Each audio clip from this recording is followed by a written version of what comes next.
On the 5th of June 2024 at 2:52 in the afternoon local time, the great and powerful Stage 1 engines of an Atlas V rocket roared to life. Sitting atop the launch vehicle, shaking and shuddering under immense force, sat the Starliner capsule, brainchild and pride of the massive aerospace corporation Boeing. Inside the Starliner were two astronauts, both hailing from the United States, Barry Butch Wilmore of Tennessee and Sunita Lynn Williams of Massachusetts. Starliner and the two souls on board were en route to the International Space Station on what was meant to be Starliner's maiden crewed flight and the ultimate act of victory for the Boeing Corporation and its brightest minds. Luckily, this is not a story of catastrophic launch failure like the Space Shuttle Challenger, nor a story of catastrophic re-entry like the Space Shuttle Columbia.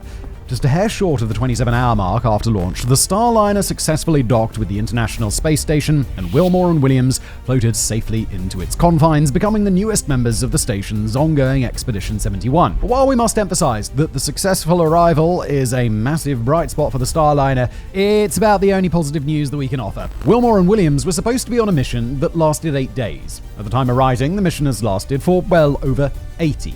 And according to America's National Aeronautics and Space Administration, those two astronauts' ordeal is still only just beginning. The Starliner got Wilmore and Williams to space, but it can't get them back. And now these two astronauts are stranded in space for the rest of the year, and perhaps even longer. In today's special episode, we're going to be exploring the voyage of the Starliner, what went right, what went wrong, what happens now, and how these two intrepid space explorers will finally come home. About 2 months ago, we published an episode all about the Boeing Starliner, how it was conceived, why it was requested by the United States, how it was made, and how it had finally gotten itself all the way to being launch ready for the crewed liftoff that had, at the time of writing, only just taken place. We'll leave it to you to check out that episode after this one if you'd like to know the technical details, but for viewers who might not be familiar with the Starliner's story, we'll run through an abridged version that's accurate, but perhaps not very forgiving. The Starliner was born out of an initiative a bit over a decade ago to see if NASA could outsource the work of designing, building, and testing space capsules to America's private industry. It made good sense at the time. The space shuttle was soon to be retired, the Russians and their Soyuz space capsule couldn't be relied upon forever, but with Americans still shuddering from the aftershocks of the Great Recession, taxpayers weren't exactly eager to be building space junk out of pocket if they didn't have to. And, well, they didn't. This was the early 2010s, a time of bold and idealistic fantasy around what private industry was capable of, and a time when the uber-rich of today had a bit more plausible deniability around the feasibility of their business goals and grand ideas than they do today. We're looking at you, Elon. And to the viewer at home, please don't forget about Elon during today's episode. He'll be giving us a couple of jump scares over the course of today's video. Did you know most people get their space and science news from mainstream media? The issue is news either rarely covers these topics, or they sensationalize studies without giving you the context to critically analyze. That's why I've partnered with Ground News on today's video. They're the brainchild of a former NASA engineer who wanted a more objective and data-driven way to stay informed. From gathering the world's news in one place to showing you each outlet's ideological slant and credibility to surfacing blind spots in coverage so that you can see important stories barely receiving attention. They do it all. Check out this new study on the heaviest antimatter hypernucleus researchers have ever found. Named Anti-Hyperhydrogen 4, only 16 nuclei of this sort have been identified among the billions of produced pions, making it the most exotic antimatter nucleus ever found. With my Vantage plan, I have access to original research plus every article reporting on it for a more comprehensive understanding of this new discovery. And much like how the discovery of antimatter itself required physicists to think outside of traditional frameworks, I really think Ground News helps foster this same type of intellectual flexibility. It's available via app or desktop, and Ground News is giving you guys 40% off the same Vantage plan that I use for unlimited access to all their features. That's just $5 a month to push the boundaries of human knowledge. Subscribers fund Ground News so they can intentionally not rely on ads to remain as objective and as reliable as possible. So head over to ground.news/astrographics and scan my QR code to learn more. I really can't recommend Ground News enough and their commitment to bringing back rigorous analysis of today's current events. Thank you to them for sponsoring, and now back to today's episode. Boeing was one of several companies selected to put forward capsule designs, along with SpaceX, there's our first Elon jump scare, and a couple of others that didn't get chosen. In its new corporate space race, Boeing was the odds-on favorite by a long shot. The company already had unbelievable numbers of aerospace engineers. It could cut incomprehensibly big checks, and it had the manufacturing capability to make 1,000 space capsules, not just the 2 that NASA was asking for. But fast forward a decade after NASA locked Boeing and SpaceX into their competition, and there's no other way to put it. Boeing lost. As of now, SpaceX and its capsule, the Crew Dragon, have carried well over 50 passengers to orbit with a steady rhythm of manned space flights, suffering a grand total of 0 accidents across the duration. On the other side, despite initially scheduling a crewed spaceflight for the first time in 2017, it took all the way until 2022 for Boeing to even dock an uncrewed capsule to the ISS. The Starliner's test history has been a mess of warning signs and red flags, all smoothly accounted for and explained by Boeing's people at the time, but stacking up in a way that brought public skepticism toward the program ever higher. For the Starliner's critical pad abort test, Boeing declared a success despite one of the capsule's 3 parachutes not opening. For its first uncrewed spaceflight, an issue with the mission clock on board caused it to be inserted into the wrong orbit, miss the ISS, and fall to Earth way ahead of schedule. In its second uncrewed spaceflight, the onboard thrusters malfunctioned, even despite a successful docking to the ISS. All the while, the Starliner's press headlines were a mess of delayed launches and technical problems caught on the ground. When Boeing and NASA came to terms to have their first crewed flight test of the Starliner in 2024, a grand total of 0 pad or spaceflight tests had gone off without a hitch. The program was $1.5 billion over budget, and now 2 very brave astronauts were going to get inside it and hope for the best. Even the crewed spaceflight would be beset by more delays prior to launch, first due to a problem with the oxygen valve on their Atlas rocket, then due to a helium leak from a thruster used to maneuver in Earth's orbit, and then due to a failure of an onboard computer to synchronize with the 2 other redundant computers on board. On June 5, 2024, the Starliner achieved crewed liftoff, but almost immediately, the trouble started up again. On the way to the ISS, Starliner detected 2 helium leaks that had knocked out several aft thrusters on the Starliner's service module, plus an issue with its cooling system using more water than it should have. Wilmore and Williams had to take over manually during the docking process with the ISS, compensating for the system failures with their own experience. Luckily, that portion of their mission went well, and Wilmore and Williams were able to dock and get out of the Starliner before any further problems came up. But the Starliner's first crewed mission, despite being a technical success, had raised a whole bevy of other concerns. And, well, there were a lot more to come. In the hours following the Starliner's successful docking with the ISS, Wilmore and Williams were able to work with Boeing engineers at Mission Control and eventually bring 4 of the 5 failed thrusters back online. The onboard water cooling tank was refilled, and Boeing made it clear in press statements that future vehicles would include a larger water tank from the outset. The issue with the thrusters was identified as a possible software glitch, and the helium leaks were assessed to not be threatening to anybody on board, with the helium remaining in the Starliner being sufficient to supply the rest of the scheduled mission. Sure, Boeing would need to perform further analysis and figure out what had caused the helium leaks and the thruster deactivation, but according to the company, there was no cause for any broader concern. Said Boeing's program manager for the Starliner, Mark Nappy, in a press conference after the ISS docking, quote, "We have 2 problems on this vehicle right now, the helium leak and figuring out how to fine-tune these thrusters so they're not selected off. Those are pretty small issues to deal with, and we'll figure them out before the next mission." It was par for the course, matching up closely with what outside observers had come to expect from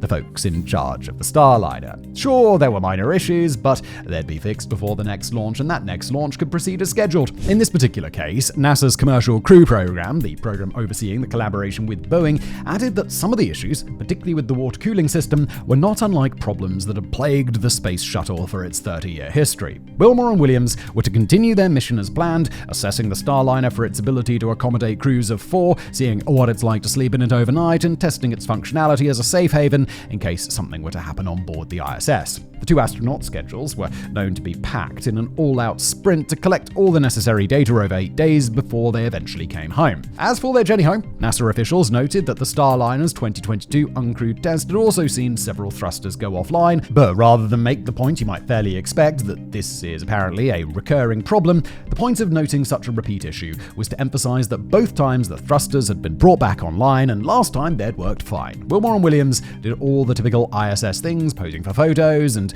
ringing the station's bell to signify a successful arrival before getting to work on the laundry list of tasks Boeing and NASA had so thoughtfully provided. But as the days wore on, more bad news arrived. In addition to the 2 helium leaks that had popped up on the way to the ISS, multiple other leaks were identified after Starliner was already docked. Testing in orbit was not able to identify the root cause of the leaks, although they did stabilize by June the 28th, the full 23 days after the astronauts had been sent to space and 15 days after they were supposed to come home. Obviously, it should go without saying that by then, their mission had been extended, although NASA and Boeing alike were careful to word their press statements gently and avoid causing alarm. There was, of course, a bright side, as NASA pointed out. The Starliner had only been rated for a maximum duration of 45 days in orbit, and its performance thus far had been so very good aboard the ISS that it could probably stay for longer. After all, operational Starliner missions are rated to stay in space for as long as 210 days, and Calypso, the capsule currently docked to the ISS, was built to handle proper operations,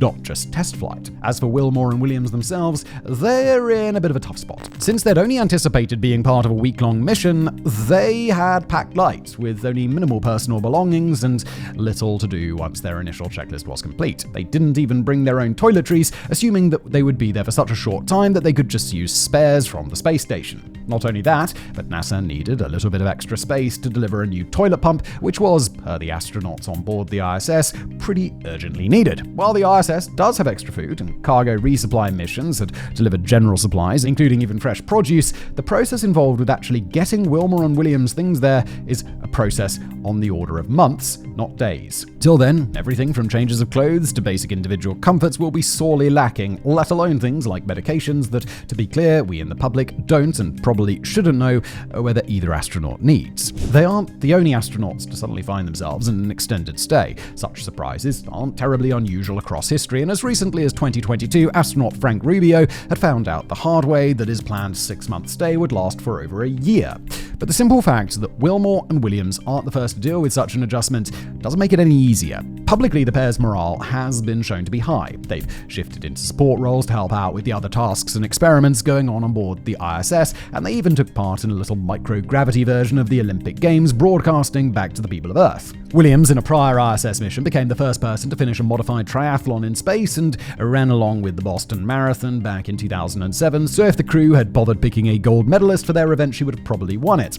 Among the 2 astronauts' work, they'll be helping to cultivate space plants, which are, to be clear, normal plants that just happen to be in space, and exploring methods to produce fiber optic cables in orbit. They'll soon be taking on spacewalks too. NASA has made it clear that both Wilmore and Williams knew the risks of taking part in a test flight, and that they did have the basic supplies on board and the mental preparation to deal with the surprise extension of their stay. They'll also be able to make full use of email, phone calls, and video conferencing to remain in touch with their families back home. Wilmore has a wife and 2 daughters, while Williams leaves her husband back on Earth. As the days ticked by and the ISS completed trip after trip around the Earth, the astronauts' stay became longer and longer. Ground crews back at NASA's testing grounds worked to figure out the thruster and helium issues using replicas, and Boeing executives worked hard to keep the public morale out of the red amidst a difficult summertime news cycle related to its terrestrial operations.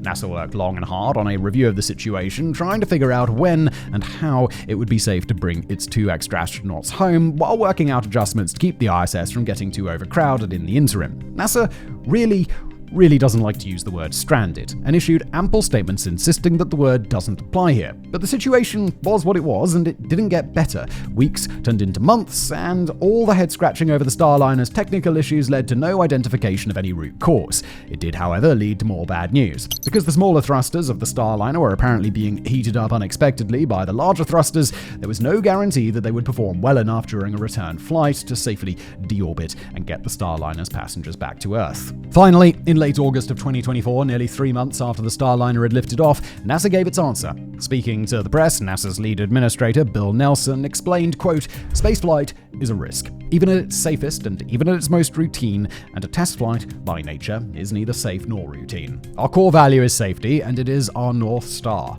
The decision has been made to extend the pair's stay on the ISS until February 2025. All told, Wilmer and Williams would spend a total of more than 8 months in space, and there was nothing anybody could do about it. Here is the plan as it is at the time of writing. In early September of 2024, just a few days away at the time of writing, the Starliner currently in orbit, the Calypso capsule, will undock and deorbit by itself. The plan is to bring it back safely, something that Calypso's onboard systems can do autonomously without pilot input. Then NASA's next launch into orbit will come a couple of weeks later, possibly as early as September the 24th, but although that launch had been slated to carry 4 astronauts into space, it will now carry 2. That leaves 2 more seats for Wilmer and Williams, who will remain in orbit and take the spots of the 2 astronauts who are staying home over the duration of what was supposed to be a roughly 5-month mission.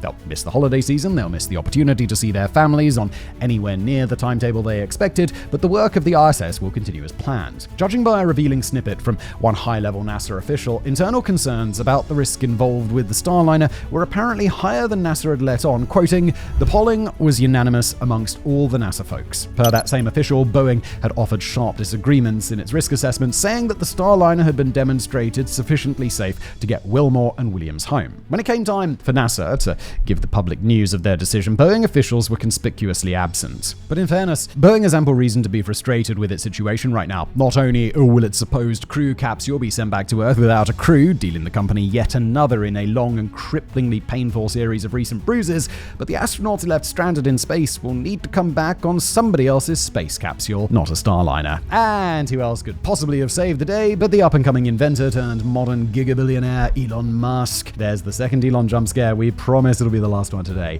It's the SpaceX Crew Dragon that will carry these 2 new astronauts to space to join the crew of the ISS, and it'll be the SpaceX Crew Dragon that will do what the Boeing Starliner couldn't. The irony has, of course, been lost on absolutely nobody. Marina Curran wrote in The Atlantic, "When the astronauts Barry, Butch, Wilmer, and Sunita Sunny Williams launched to the International Space Station on June the 5th, they flew on a Boeing spacecraft and wore the company's bright blue spacesuits. On the way home, 8 months after their scheduled return, they will likely ride in a SpaceX vehicle dressed in sleek white suits, designed with the aesthetic sensibilities of that company's CEO and chief engineer in mind. Elon Musk to the rescue." Of course, it's important to emphasize that for Wilmer and Williams, there are still no true guarantees about what comes next. Perhaps weather conditions on Earth will make for yet another pushback in their expected return, and then another and another after that. But what they likely won't have to contend with, at least not anymore, is a spacecraft that simply can't be trusted to do the job. Instead, they'll ride home in a proven craft, one that may not have had its own design and development go exactly to schedule, but that has proven itself head and shoulders above the spacecraft that was supposed to beat it in a landslide. Now, we're reasonably confident that the Elon-inclined among our viewing audience are at this point waiting for us to say the magic words, SpaceX won. Unfortunately, to declare a total victory for SpaceX at this point would still be premature, but it isn't far off. When the Starliner deorbits, it'll face yet another critical test. If its thrusters really do prove unable to take the heat, if it suffers from other unforeseen issues, and if something happens on board that indicates Wilmer and Williams would not have made it home, if they took the spacecraft that Boeing insisted was safe, then yeah, it'll be a total victory. The same is true if these issues happen again, even after an intensive review process that should have fixed them, or if a new set of issues arise the next time NASA tries to use the Starliner. At this point, the program has cost far too much, taken up too much time, and caused too many headaches for it not to get a second chance, in hopes that all that hard work might eventually pay off. But to say that an eventual payoff is likely, at this stage, well, we're sure Boeing is making that case just fine without any help from us. The story of the Starliner is not yet written, and based on all we know of Butch Wilmer and Sunita Williams, they are both far too professional and far too pragmatic to say that Boeing's great experiment is a failure. We won't make such claim either, and certainly not while the Starliner hasn't even come back to Earth. But the simple reality of the Starliner mission is that this beleaguered capsule brought 2 people to space and couldn't bring them home. For the sake of NASA, for the sake of Boeing, for the sake of spaceflight, and most of all for the sake of the next crew to lift off in the Starliner, we certainly hope that this will be the last of the capsule's troubles, but we're not optimistic.